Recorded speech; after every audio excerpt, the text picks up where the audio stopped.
Hi, this is your Yo-Yo Sam. Come on, let's go. Let's bolt. Hi, hello, good afternoon. This is your Yo-Yo Sam. Ladies and gentlemen, welcome to my channel. How the important and what are the best to apply the basal? Ang basal ay isang uri ng fertilizer, kahit anong uri ng fertilizer na pwede kang gumamit ng 1620 o 1400 at pwede mo siyang paghaluan ng anti-snail, yung bayonet, at saka yung isa pang uri, yung anti-nematodes, yung Puradan. Yun ang ginagamit sa dito sa amin sa pagbasal. Ang basal ay in-apply pagkatapos ng pagtanim ng palay. Kasi kung hindi ka mag-apply ng basal, matagal siya makarigin sa kanyang strength dahil sa nung pag-cast out o pag-casting doon sa kanyang nursery plot ay nagka-bruises siya o nalalamog. Kaya matagal siyang makabawi sa kanyang strength. Kaya kailangan talaga magbasal ka ng fertilizer pagkatapos ng pag-transplant ng palay.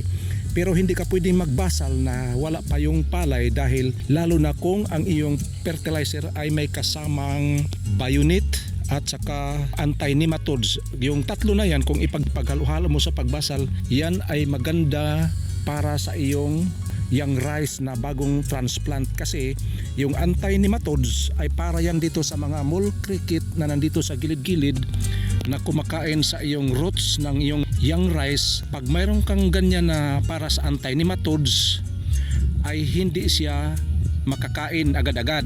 Ang isa pang dahilan, kung mayroong nilagay na anti-golden snail cohol, yung bayonet, ay yung mga kohol ay hindi siya makapag-attack o hindi siya makakain agad-agad sa iyong palay, lalo na kung kasama doon sa pagbasal. Kasi kung ang iyong bayonet at kasama yung fertilizer, malulusaw yung fertilizer mga within a week.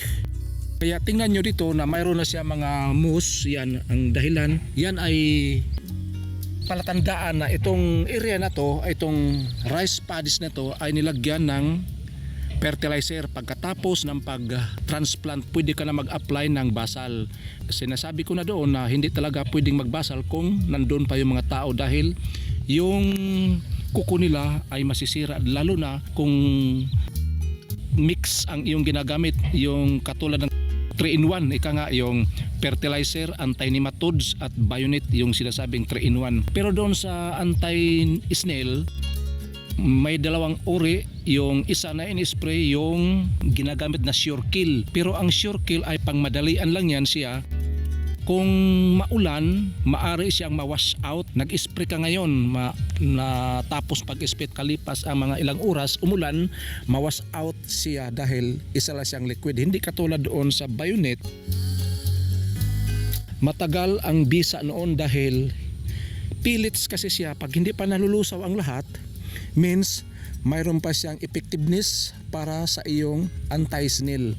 So yan lang aking ipakita sa inyo, yung gaano kaimportante ang basal sa bagong tanim na palay at saka paano pag-apply. Yung pag-apply na yan, pagkatapos ng pagtanim ng palay, pwede ka na mag-apply. Yan ang pinaka-perfect at saka safe doon sa mga taong nagtanim. Ito yung dahilan, ito yung palatandaan na itong area na to, itong rice paddies ay tapos na siya na basal dahil yung fertilizer ay nalulusaw na siya. Ipakita ko sa inyo ang kabuuan kung paano na naging pagkain yung pataba na makakain sa palay. Ipakita ko sa inyo.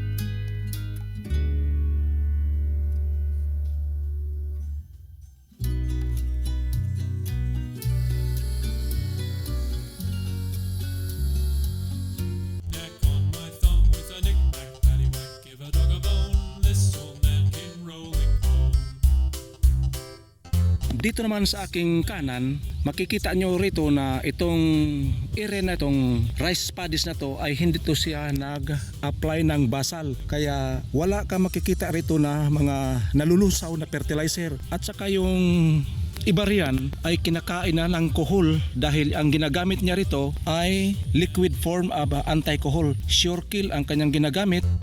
Kaya malaki ang kaibahan dito sa Sure-Kill at saka sa Bayonet. Dito sa aking kaliwa, ang ginagamit dito ay Bayonet. Ang makikita mo rito, halos lahat ng mga palay ay walang bawas dahil Bayonet ang ginagamit. Pero dito sa aking kanan ay nabawasan dahil Sure-Kill. At dito naman sa kanan makikita nyo rito, dahil hindi siya gumagamit ng anti-nematodes o yung para sa mga insects below the ground, ay makikita nyo na mayroong namamatay dahil kinakain siya ng mole cricket. Yan ang kadahilanan na mamamatay ang dito sa gilid-gilid dahil hindi ginamitan ng anti-nematodes. Ay dito naman sa amin ay wala ka makikita itong namamatay na mga puno ng palay dahil mayroon to siyang anti-nematodes, yung Puradan at saka Bayonet at fertilizer. Kahit anong uri ng fertilizer, yung sa dalawa, wag lang yung urea, pwede kang gumamit ng Port Complete at saka yung 1620. Yun ang kaibahan sa nagkaroon ng basal at saka hindi nagbasal. This is your Yuyu Sam. See you on my next vlog and God bless us all. Bye bye.